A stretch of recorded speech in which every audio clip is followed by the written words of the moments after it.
it's Michelle Glover with Batter and Bold Bakery, and today I want to give you some tips and tricks on how to prepare pie custard.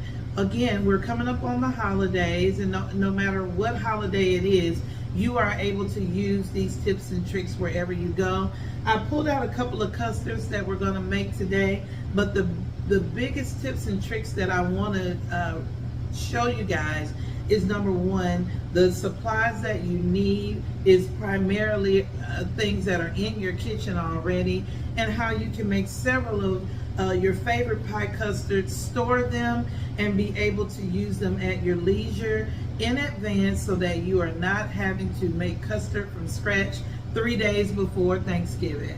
Now, what I have here is a buttermilk pie custard that's in a bag, and of course the wonderful sweet potato pie custard that I put in a bag as well. But before we get here, let's talk about the basic things that you need in order to get several of these pies done at one time, and you don't have to deal with the hassle of trying to create it all at once. So to start with, what I have over here are pie shells that have already been, they're pre-frozen. These are 9-inch deep dish pie shells. That's the only thing that we use in the bakery here. But I buy these pre-frozen. I make hundreds of pies during the year, and especially during the holidays. So I don't have the time to necessarily roll out my own dough and watch it rise and layer all the pie shells. So I buy these in bulk, and I'll make some suggestions for those who live in Atlanta, but also other retailers online that sell pie shells in bulk like this, where you can purchase. If you have many pies to do, this is the way to go. So let's start with pie shells that are already pre-prepared. Of course, we have the pie custards that we prepared already. A simple bowl. Now, I'm in the commercial kitchen, and these are typical kitchen bowls, but if you have a Tupperware bowl, that works just fine. Ziploc bags, or any type of zipper bag that you have that closes really well and seals well. You can have those, and a marker, which I don't have in front of me right now, but any Sharpie marker will do the trick here. So what you would do to make a series of pies and have them ready, you would start with your typical pie recipe, whatever that is, pecan or pecan, depending on what part of the region you're in. So your pecan pies, buttermilk pies, sweet potato pies, pumpkin pies, and my chocolate fudge pies. I do this for all 5 of those pies. I make them in advance. Now, I'm in the commercial kitchen, and I will make up, just based on the recipe that you have, I make approximately 4 to 5 pies and mix the custard at one time. What I advise my bakers is, do not go past about 5 pies mixing them at once, because even though your recipe is foolproof, I know it works, I know it tastes wonderful, but the more that you make, the more your recipe gets away from its original makeup, right? So if your sweet potato pie calls for, you know, a couple of eggs or whatever it is that you have in there, of course you're going to multiply that times 4, right? That's the typical thing that we would do, or multiply all those ingredients times 5. I would not go past 5, simply because your recipe is going to change. It's the nature of it, and you want to keep it as close to what your customers are used to and what they like. So what I have done here, these are already prepared, but I have sealed off a buttermilk pie. This was a recipe that I knew. I made 5 of these at one time. And sorry, the other thing that you need, hold on one second.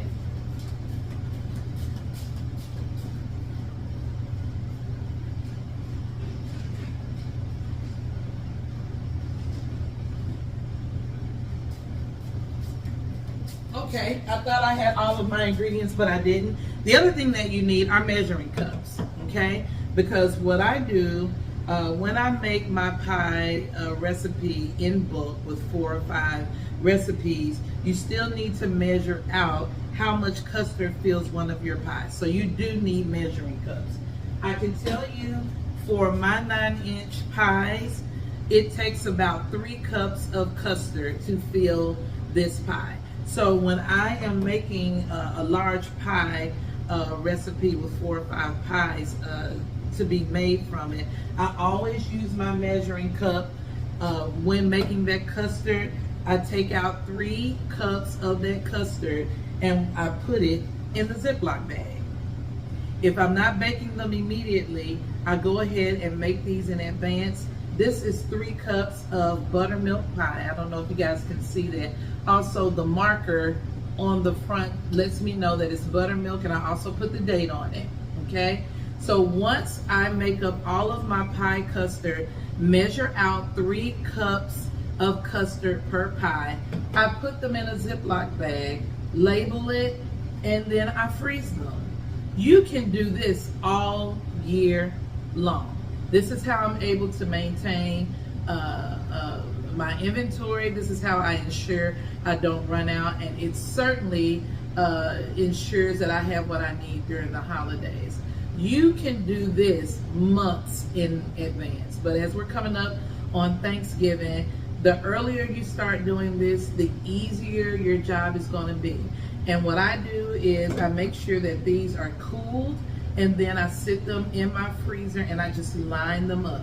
I have a row for buttermilk, a row for sweet potato, a row for pecan, and so on and so forth. So this is what you need to do in order to make as many pies as you can. So then when it is time to pull out and make a pie, I simply bring out my frozen pie shell. I let it thaw to room temperature. I bring out my pie custard. I let it sit out in a bowl like this and bring it to room temperature. If I bring it to room temperature, then it's ready to go into the pie shell and straight into the oven. What I will recommend, do not submerge your frozen pie custard in water to make it thaw faster. When pies and custard, when custard freezes, there's an opportunity for punctures, holes, expansion that could cause little holes that you cannot even see in the bag. If you submerge this bag in water wanting it to thaw, you run the risk of water getting into your custard, either ruining your recipe altogether, or you're spending tons of time trying to fix what got ruined because of the water. So if you know you're going to be baking 10 buttermilk pies in a day, my suggestion to you is to pull these out the night before. Right before you go to bed, pull out 10 of these and let them thaw in a bowl overnight, and then you're ready. So what we're going to do in the next video is show you how we prepare these, put them in the oven, and what they look like when they come out. Thank everybody, we're back, and we are about to put these 2 pie custards in these pie shells and get them into the oven. Again, like I said, if you're doing these for the holidays and you know you have 10 that you need to get done, take out 10 of your custard bags and allow them to unthaw at room temperature. And what I tell people, let me get my spatula.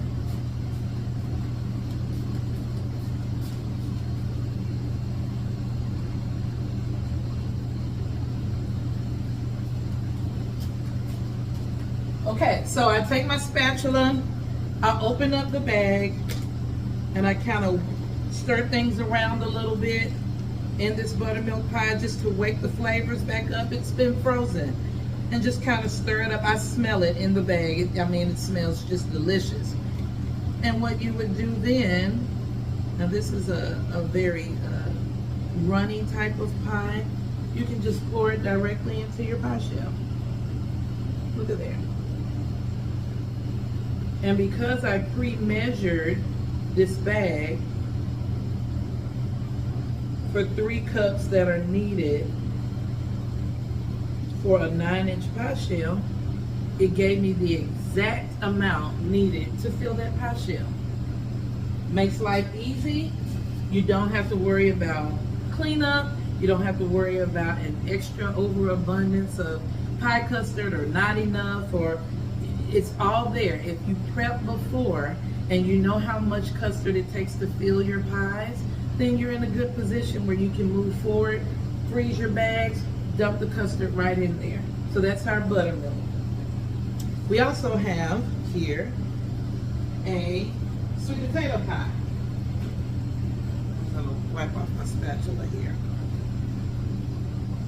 So for the sweet potato pie, we're gonna do the exact same thing. We're gonna open the bag. We're gonna stir up that custard, wake it up. This one smells delicious too. Absolutely delicious. You don't have to worry about if the recipe is good or if it's sweet enough or not sweet enough. Your entire recipe has already been pre-planned because you already knew what you had. So with sweet potato, it operates a little differently. It doesn't run out as easily. So what I do, and you can actually do this for any of your pies, you can take some shears, scissors, or in this case, I'm going to take a knife and pierce a hole in the corner of the bag, and same thing. We're going to squeeze that sweet potato custard right into that pie shell. Get as much of it as you can out, and then you take your spatula and you pat it in.